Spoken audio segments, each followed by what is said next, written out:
Well, Dan, it looks like I can't get enough of your insight and your wisdom, but we are turning the page and we are looking towards another test, this time against Argentina, but it comes with a lot of trappings, and I think it would be good to hear your take on what you see happening in the weeks which lie ahead.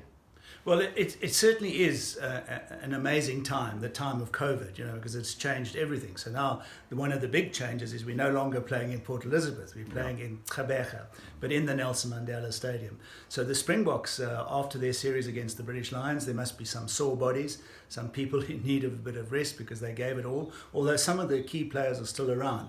But Rassie and Gqeberha have been forced to make a number of changes. It's almost a brand new side. And in a way, it reminds me of being on tour. That when you go on tour, you have your test team that plays the Saturdays, then you have what in rugby became known as the dirt trackers, who play the other games. So this weekend we see our other team. It's a big test of our depth.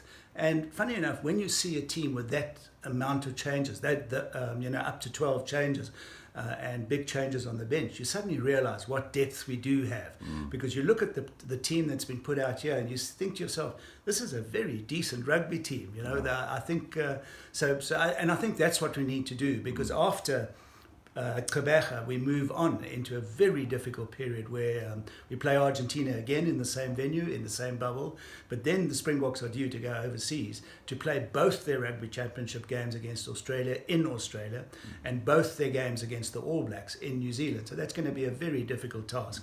And we do know that the Kiwis especially are going to be coming for us because they're smarting about the Rugby World Cup. So big changes in the Springbok side, and it will be really interesting to see some of the new boys. For instance, Gqeberha, the new hooker who played in Bordeaux, and we brought him back.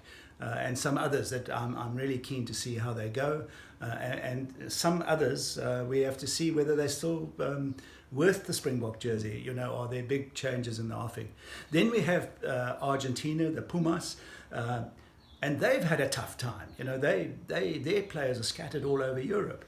And I think Mario Ledesma, lovely man, big, strong hooker, he only got his squad together on Monday, So they're in the same boat. They don't know where they're going. They did have a series win against Wales, but a Wales side without a number of Lions.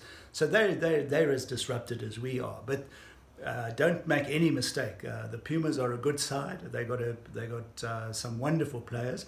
Interesting that Pablo Montero, their sort of warlike loose forward, he's lost the captaincy. And the hooker, Montoya, it sounds like a spaghetti western, Montero and Pablo and all those names that come down. Nicolas Sanchez, outstanding fly half. So they will be a good side. And then there's another kink in the tail, is that there are new laws being introduced.